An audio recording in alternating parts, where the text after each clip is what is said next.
So fresh off the international break, the PWHL, and specifically their fans, hit the ground running.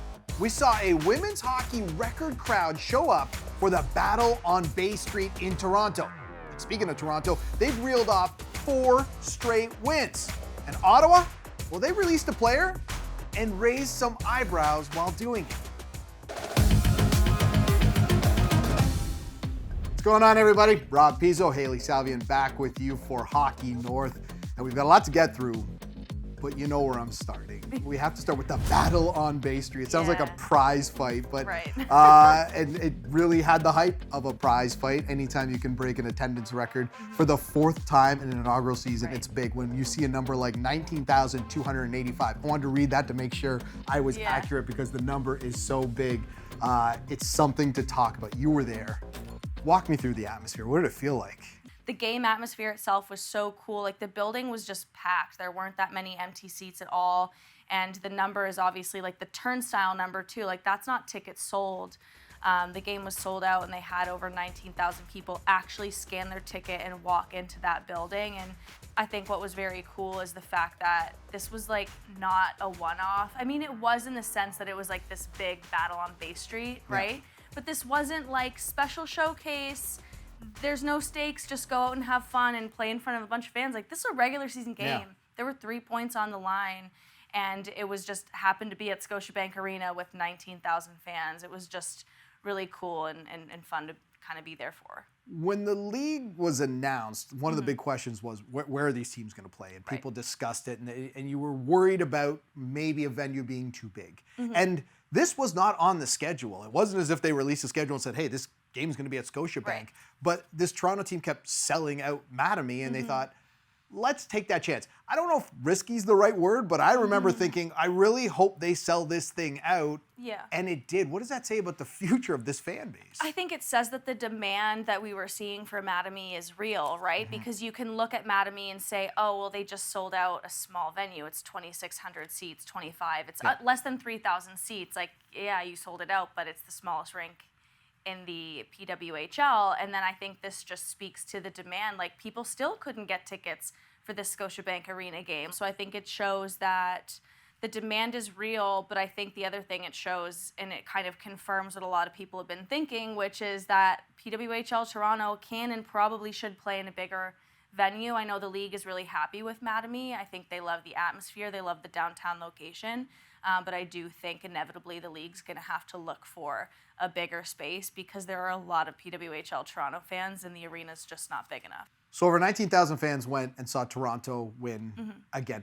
Handicapping this league had to have been so difficult because we didn't really have a sample size, and there was a point where people were thinking, what is going on with this Toronto team with some of the star power they have? Boy, have they ever turned things around. 4 straight wins, 5 of their last 6. Yeah. What's been the biggest difference between the Toronto team that started this inaugural season and the Toronto team we're seeing right now? They're getting saves from Kristen Campbell. I think the big game for her was the big shootout win against Montreal, where she stopped 3 of 4 Marie-Philippe Poulin attempts in that shootout. Yeah. And Troy Ryan even pointed to that after the game on Friday, just saying, like, that's when you kind of saw Kristen get her swagger back. But yeah, obviously the Montreal was more of an emotional one where I thought Campbell played unbelievable in the shootout, and then for Rougeau to get a winner in Quebec in the shootout, I think that just kind of adds to a bit of a storyline that can make it exciting for a group. And then they've kind of been firing off wins ever since, right? 5 of their last 6. So, you know, it's a difficult transition for a goalie to go from being the number 3 who isn't even dressing most games, right, to just being like, be a good teammate, be good in the room behind Anne-Renee Desbiens and Emmerich Mashmeyer for Team Canada, and then going to being an everyday number 1 in a brand new league for a team in Toronto. Like, it's a lot of pressure, and it's a completely different mindset and a way of playing. So I think it took Kristen Campbell some time to really settle into that role. But, like, she was an unbelievable goalie in college, won a national championship with Wisconsin. She did not let in a single goal in the NCAA tournament on the way to a championship. Like, this is a goalie who can make big saves and big moments. She just had to readjust to being that gamer, and I think we're seeing that.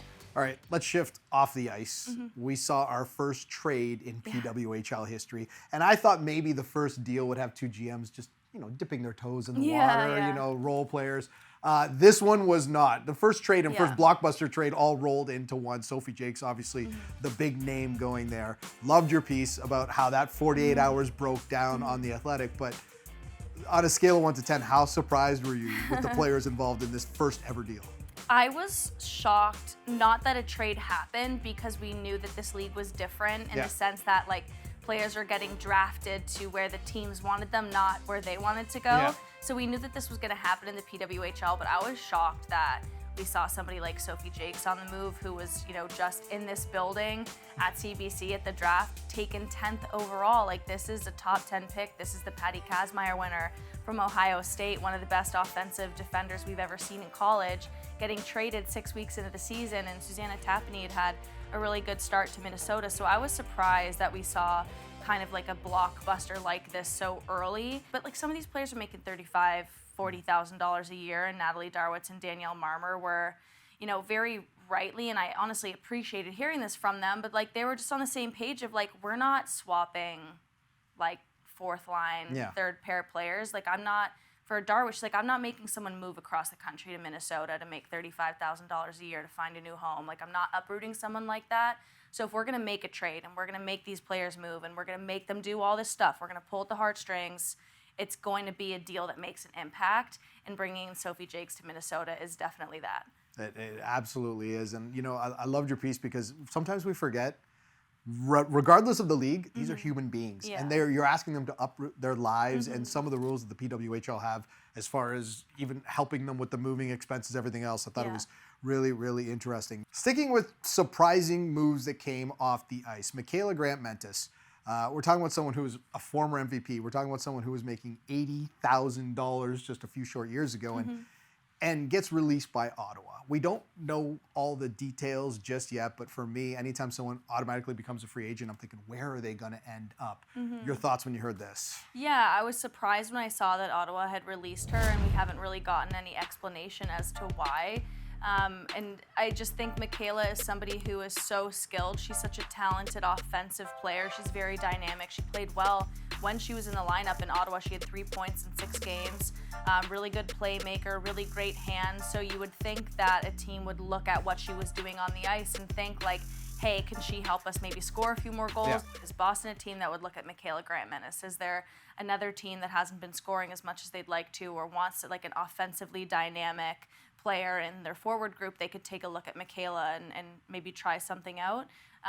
But I definitely think that there would be teams who'd be looking at what she can bring on the ice. Definitely a wait and see moment here. Scratched 3 games as well, so you kind of knew something maybe was in the works there. And speaking of in the works, more games coming up, and we at CBC, of course, have got you covered. The next one coming up Tuesday, February 27th, Toronto at Minnesota, 8 o'clock Eastern time, and you can catch it streaming on CBC Gem and cbcsports.ca. Hailey, before we go, I want to play this because we've been miking up players all the time. Okay. And you never know when you throw a mic on a player what kind of footage you're going to get and what kind of audio you're going to get. But anytime you take a player who is not only scoring, but on a team that's suddenly winning, you're going to get some great content. We're going to leave you mic'd up with Natalie Spooner.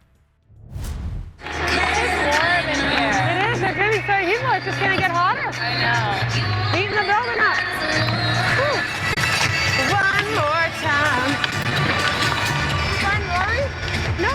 Everybody is going to bring him down to the glass. He's too little to find Rory. He's up here somewhere. Look at me. Okay, Emma. Maybe I should have just shot it. I did your celly when I scored. You did. That's awesome. With your arms right up? Yeah. Good one. It's a good one. Soupy's out. If you're here, wanna go, if you know what I mean. Go, go, go. 'Cause girls are slayers too. Da da da da da. Nope, still not it. Okay. Much better.